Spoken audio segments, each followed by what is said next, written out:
जय श्री राम दोस्तों, आप सुन रहे हैं अन्नू सोनी चैनल पर पवन पुत्र हनुमान जी की अद्भुत कथा। बहुत समय पहले रामायण के दिव्य युग में एक अद्भुत बालक का जन्म हुआ, जो आगे चलकर भक्ति, शक्ति और सेवा का प्रतीक बना। वे थे पवन पुत्र हनुमान।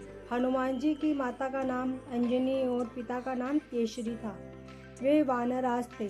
हनुमान जी को पवन देव का आशीर्वाद प्राप्त था, इसीलिए उन्हें पवन पुत्र भी कहा जाता है।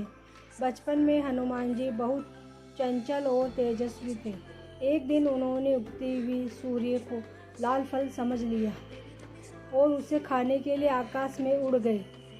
उस समय सूर्य देव थे। सूर्य देव जब वे सूर्य के पास पहुँचे तो देवलोक में हलचल मच गई। तब इंद्रदेव ने अपने वज्र से प्रहार किया, जिससे हनुमान जी की ठोड़ी पर चोट लगी। तभी से उनका नाम पड़ा हनुमान, जिसकी हनु यानी ठोड़ी पर चोट लगी हो। पवनदेव अपने पुत्र को घायल देखकर क्रोधित हो गए और उन्होंने वायु का प्रवाह रोक दिया। तब सभी देवताओं ने आकर हनुमान जी को अनेक वरदान दिए। असीम शक्ति, बुद्धि, विद्या और अमृतत्व का आशीर्वाद दिया। समय बीतता गया। एक समय ऐसा आया जब अयोध्या में राजकुमार श्री राम अपनी पत्नी सीता की खोज में वन वन भटक रहे थे। तभी उनकी मुलाकात हनुमान जी से हुई। हनुमान जी ने जब पहली बार श्री राम को देखा तो वे उनके चरणों में गिर पड़े। उन्हें अनुभव हुआ कि यही उनके आराध्य हैं। उस दिन से हनुमान जी ने अपना जीवन श्री राम की सेवा में अर्पित कर दिया।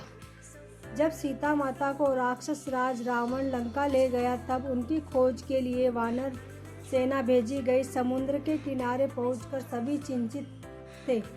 100 योजन चौड़ा समुद्र कैसे पार किया जाए।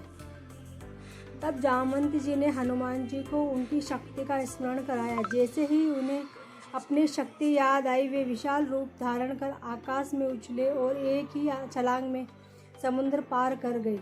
लंका पहुंचकर उन्होंने अशोक वाटिका में सीता माता को ढूंढ लिया। उन्होंने श्री राम की अंगूठी देकर विश्वास दिलाया कि प्रभु शीघ्र ही उन्हें मुक्त कराएंगे। जब रावण को हनुमान जी के लंका में होने का पता चला तो उन्होंने पकड़ने का आदेश दिया। हनुमान जी ने कई राक्षसों का संहार किया, पर अंत में उन्होंने स्वयं को बंधन में जाने दिया ताकि वे रावण से मिल सके। रावण ने उनकी पूंछ में आग लगाने का आदेश दिया, पर हनुमान जी ने अपनी पूंछ को इतना लंबा कर लिया कि कपड़ा कम पड़ गया। जैसे ही आग लगाई गई, उन्होंने पूरी लंका नगर में छलांग लगाकर उसे जला डाला, पर सीता माता के स्थान को सुरक्षित रखा। लंका युद्ध में जब लक्ष्मण जी मूर्छित हो गए तो उन्होंने बचाने के लिए संजीवनी बूटी लानी थी। हनुमान जी ने तुरंत हिमालय की ओर उड़ चले, पर पहचान न होने के कारण वे पूरा अमृत पर्वत ही उठा लाए। उनकी भक्ति और सेवा से लक्ष्मण जी के प्राण बच गए। इस प्रकार हनुमान जी केवल बलवान ही नहीं, बल्कि बुद्धिमान और समर्पित सेवक भी सिद्ध हुए। हनुमान जी की सबसे बड़ी विशेषता थी उनकी निष्काम भक्ति। उन्होंने कभी अपने लिए कुछ नहीं मांगा। जब श्री राम ने उनसे वर मांगने के लिए कहा तो उन्होंने केवल इतना कहा, प्रभु मुझे सदा आपके चरणों में स्थान मिले। आज भी माना जाता है कि जहाँ कहीं राम नाम का कीर्तन होता है, वहाँ हनुमान जी अवश्य उपस्थित रहते हैं।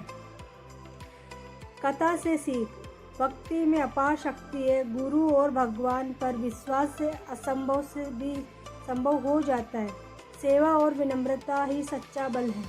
जो व्यक्ति मन से जय श्री राम और जय हनुमान का स्मरण करता है, उसके जीवन में भय और संकट दूर हो जाते हैं। बोलो पवन पुत्र हनुमान की जय। ऐसे ही भक्तिमय कथाओं के लिए जुड़े रहिए अन्नू सोनी चैनल के साथ। जय बजरंगबली। अगर वीडियो पसंद आए तो please like, share and subscribe ज़रूर करें। धन्यवाद।